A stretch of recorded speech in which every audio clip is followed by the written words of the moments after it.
Hidup dia kok gampang banget ya, padahal kerjanya sama kayak aku, tapi bisa nikmatin hidup, sementara aku cuma bisa lihat dari jauh. Jadi kayak gitu ya, enaknya hidup kalau punya uang, semua kelihatan bahagia. Kayaknya aku juga bisa deh, asal aku berani mulai.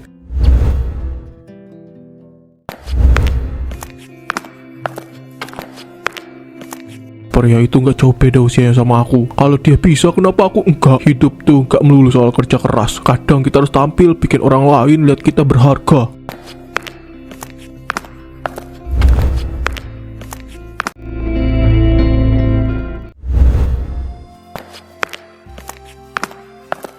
Agus, ini beneran Agus kan? Wah, lama banget gak ketemu. Iya Arif, lama banget gak ketemu. Gimana kabar? Wah, sukses banget ya kamu sekarang. Hehehe, iya begitulah. Semua ini hasil kerja keras, Gus. Tapi ya ada yang lebih penting dari kerja keras. Maksud kamu apa, Rif? Penampilan, Gus. Orang itu menilai kita dari apa yang mereka lihat, bukan soal berapa banyak kamu kerja. Tapi gimana kamu menunjukkan hasil kerja kamu. Nih, lihat jam tangan aku. Di depan juga terparkir mobil mewahku. Kalau aku datang ke sini cuma pakai pakaian biasa, siapa yang peduli sama aku? Tapi dengan begini aku dihormati. Semua orang langsung tahu aku berhasil.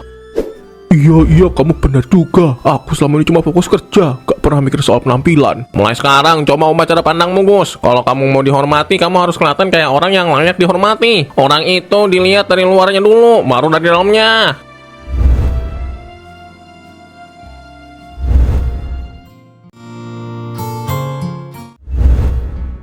Jadi kamu butuh berapa? 50 juta. Aku janji bakal balikin tepat waktu. Hahaha, semua orang yang datang ke sini juga ngomong gitu, tapi nyatanya pada kabur. Kamu tahu kan aturan main di sini? Iya, aku tahu. Aku cuma butuh uang itu buat modal. Modal apa? Beli mobil, jam mahal. Aku tuh udah tahu semua ceritamu, Gus. Banyak sekali orang seperti kamu yang datang kemari pinjam. Mereka itu sama seperti kamu, cuma mau pamer. Tapi gak apa-apa, aku suka orang yang berani ambil resiko. 50 juta, bunganya 10% per bulan ya. Kalau telat sampai sehari aja, aku gak bakal segan-segan cari kamu. Dan kamu tahu aku gak main-main orangnya. Iya, aku ngerti. Aku gak bakal telat, janji pokoknya. Bagus, semoga kamu benar bisa jadi orang besar kayak yang kamu bayangin. Tapi ingat, kalau gagal aku gak peduli kamu siapa. 50 juta, hutang ini sangat besar. Istriku di rumah gak boleh tahu aku berhutang sebanyak ini. Ini langkah pertamaku buat jadi orang yang dihormati. Aku harus berhasil, dan harus.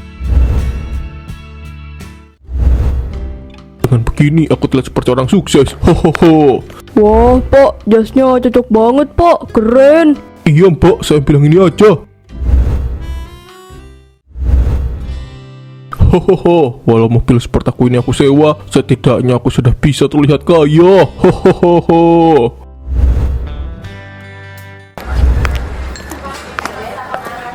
Halo Mas, aku belum pernah lihat kamu di acara-acara seperti ini. Baru pindah ke kota ini ya? Halo juga, aku biasanya sibuk kerja, jadi jarang sempat datang ke acara seperti ini. Tapi sekarang aku pikir sudah saatnya aku mulai menikmati hidup. Hahaha, wah, itu baru namanya pemikiran orang sukses. Kalau boleh tahu, bidang apa sih yang Mas kerjakan? Bisnis investasi. Aku lebih banyak bergerak di belakang layar, jadi memang gak banyak yang tahu. Tapi ya cukup lah buat bikin aku hidup nyaman. Wow, keren banget. Aku selalu kagum sama orang-orang yang bisa sukses di bidang kayak gitu. Nggak gampang kan?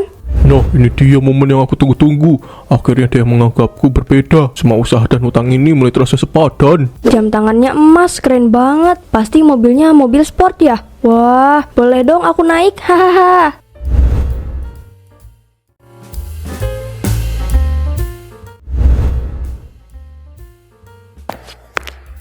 Halo, maaf kalau mengganggu. Aku Uti, salah satu penyelenggara acara ini. Aku baru lihat kamu di pesta ini, padahal pesta ini sudah sering diadain. Bisa perkenalkan diri kamu?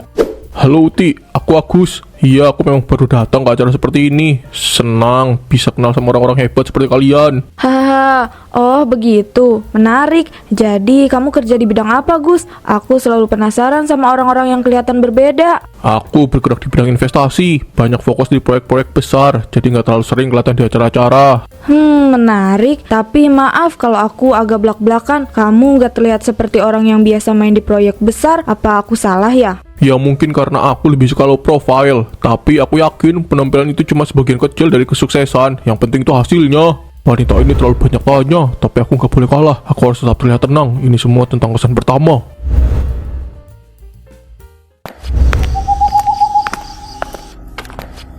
Belanja apa lagi? Kok sekarang kelihatan banget bawa barang-barang kayak gitu? Oh, ini cuma buat kerjaan, ada proyek besar, jadi aku harus kelihatan lebih profesional. Proyek besar, tapi kenapa barang-barang ini semua kayaknya buat gaya-gayaan? Jas mahal, jam mahal, apa itu benar-benar penting buat kerja? Dengar sayang, ini semua buat masa depan kita. Aku gak mungkin naik level kalau gak tunjukin kalau aku serius. Orang-orang di luar sana cuma lihat apa yang kelihatan.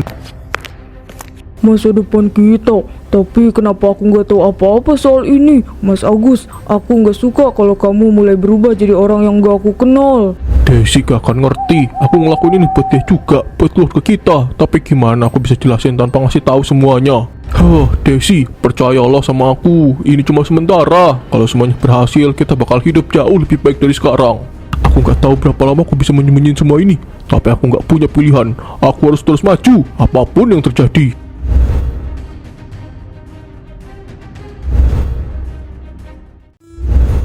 Mas Agus, Mas kan kaya raya ya. Terus sekarang status Mas itu duda, jadi kayak sugar daddy gitu loh. Kenapa sih Mas Agus pilih Kinan? Kan wanita lain yang lebih cantik itu banyak, Mas. Kamu itu spesial sayang. Kamu sangat menarik di mataku. Aku gak pernah nemuin wanita seperti kamu sebelumnya. Udah yuk kita mulai dinernya. Halo Agus, wah kebetulan ketemu di sini. Kamu makin sering datang ke tempat mewah kayak gini ya, keren banget. Gimana bisnis investasimu? Semakin maju kan? Oh ya jelas lah. Alhamdulillah semuanya berjalan dengan lancar. Rezeki gak pernah salah tempatnya. Haha, bagus deh. Tapi aku penasaran, kamu investasi di bidang apa sih? Soalnya aku nggak pernah dengar nama kamu di lingkaran pengusaha besar. Atau aku yang kurang update? Mungkin karena aku lebih banyak kerja di balik layar. Gak semua orang suka tampil kan. Yang penting hasilnya loh. Agus, kita nggak perlu basa-basi. Aku tahu kamu bukan siapa-siapa. Aku udah cari tahu. Semua ini cuma topeng kan? Kamu berhutang untuk kelihatan kaya. Dan kamu juga sudah beristri. Tapi sayangnya di dunia ini kebenaran selalu muncul ke permukaan. Mas Agus, apa maksudnya semua ini? Apa yang dikatakan Uti itu benar? Kamu itu bukan duda. Kinan, aku bisa jelasin. Ini gak seperti yang kamu pikirkan. Jangan pernah kamu hubungin aku lagi. Kenapa semua ini harus terjadi di sini? Di depan wanita yang sedang tergila-gila kepadaku. Aku cuma ingin dihormati. Tapi sekarang, semuanya telah hancur.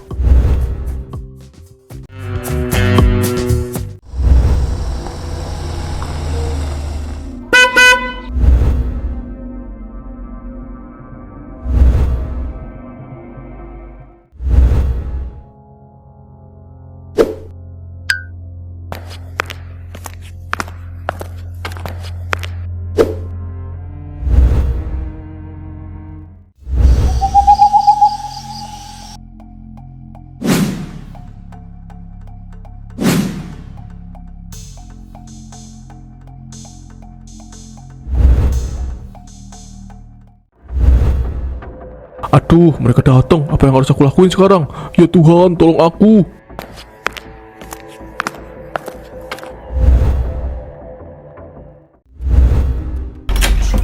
Kamu Agus kan? Masa itu udah capek nungguin uangnya. Kamu pikir bisa ngilang terus kayak gini?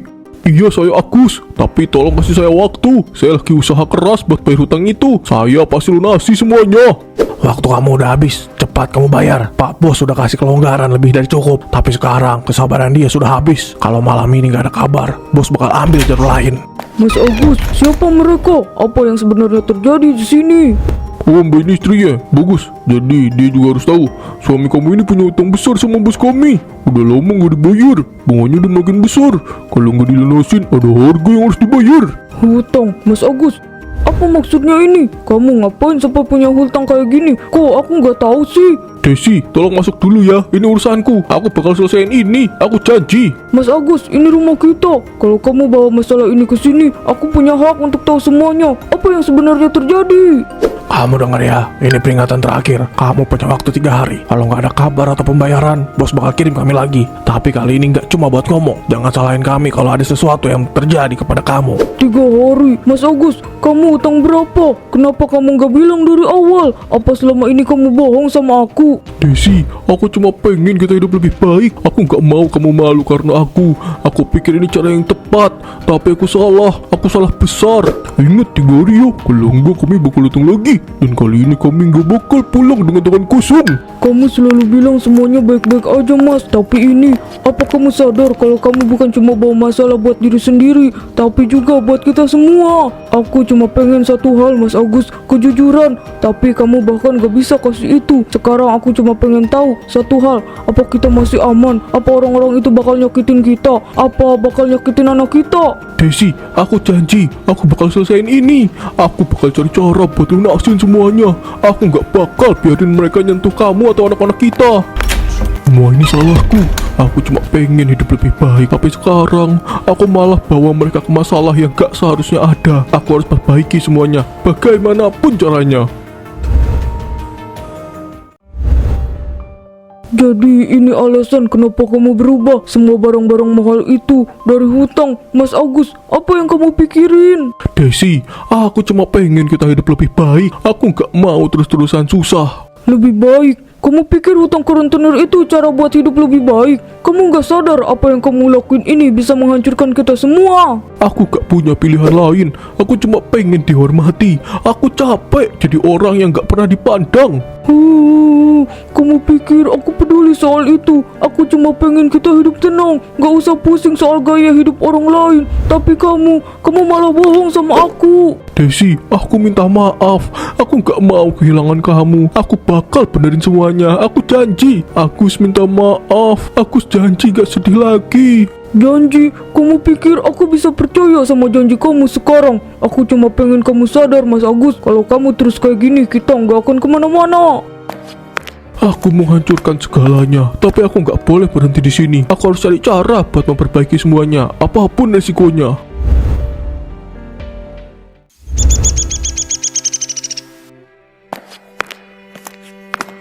Agus, kamu apa kabar nak? Sudah lama sekali kita nggak ketemu.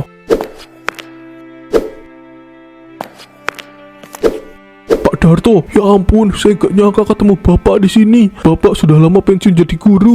Hahaha, saya sudah tua nak. Udah lama gak ngajar. Saya sering ke taman ini buat jalan-jalan sore. Tapi kalau Bapak lihat kamu sedang ada masalah ya. Kamu kenapa? Wajahmu kelihatan berat sekali. Saya bingung Pak. Saya merasa gagal. Semua yang saya usahakan malah bikin hidup saya berantakan. Coba ceritakan apa yang sebenarnya terjadi. Beberapa waktu lalu, saya terobsesi dengan teman-teman dan kehidupan mewah para lelaki di media sosial. Saya terobsesi menjadi sugar daddy. Obsesi tersebut membawa saya ke jalan yang salah. Saya memutuskan berhutang ke rentenir hingga akhirnya menumpuk hutangnya dan gak bisa saya bayar. Sekarang hidup saya hancur. Hubungan saya sama istri saya retak Pak. Agus, kamu tahu gak? Dulu waktu kamu masih jadi murid saya, kamu selalu bilang kalau kamu ingin jadi orang yang berarti. Tapi kamu lupa satu hal nak. Jadi berarti itu bukan soal apa yang orang lihat, tapi apa yang kamu lakukan untuk dirimu dan keluarga. Tapi saya merasa lemah Pak. Saya selalu dibanding-bandingkan, dianggap gak ada apa-apanya. Orang lain boleh bicara apa saja, tapi yang harus kamu tahu, kamu harus mengenal siapa dirimu yang sebenarnya. Ya cuma kamu sendiri yang tahu. Hidup bukan soal apa yang orang lain pikirkan. Yang penting itu kebahagiaan di rumah. Apa Desi dan anak-anakmu senang dengan semua ini? Kembalilah ke rumah Agus. Kembalilah ke nilai-nilai yang dulu kamu pegang. Jangan kejar kebahagiaan palsu. Kamu masih punya waktu untuk memperbaiki semuanya. Pak Darto memang benar, selama ini aku mengejar sesuatu yang kosong dan aku lupa bagian itu ada di rumah bersama Desi. Aku harus memperbaiki semuanya mulai dari sekarang. Kamu yakin mau jual semuanya Mas? Ini barang-barang yang kamu beli dengan susah payah. Susah payah? Gak juga kok. Ini semua hasil hutang. Dan sekarang ini saatnya aku bertanggung jawab. Aku gak mau ada orang yang datang ngancam kita lagi.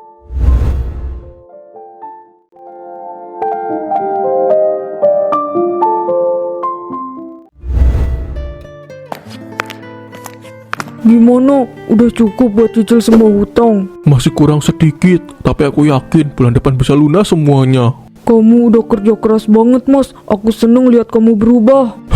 Kamu benar-benar menjadi kekuatan aku. Kalau gak ada kamu, aku gak tahu apa yang bakal terjadi. Bekerja keras itu memang melelahkan, tapi rasanya puasnya nggak tergantikan. Untuk pertama kalinya, aku merasa hidupku punya tujuan yang benar.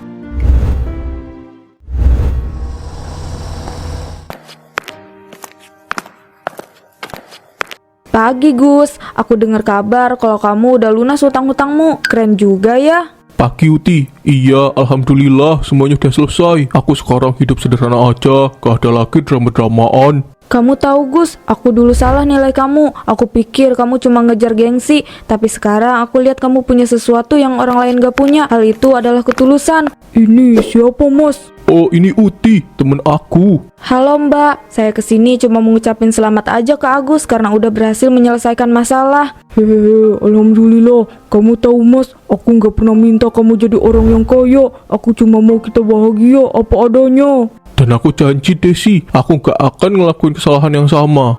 Hidup sederhana bukan berarti hidup kekurangan. Kadang kebahagiaan sejati justru ada di tempat yang selama ini kita abaikan. Dan aku beruntung masih punya kesempatan untuk menyadarinya.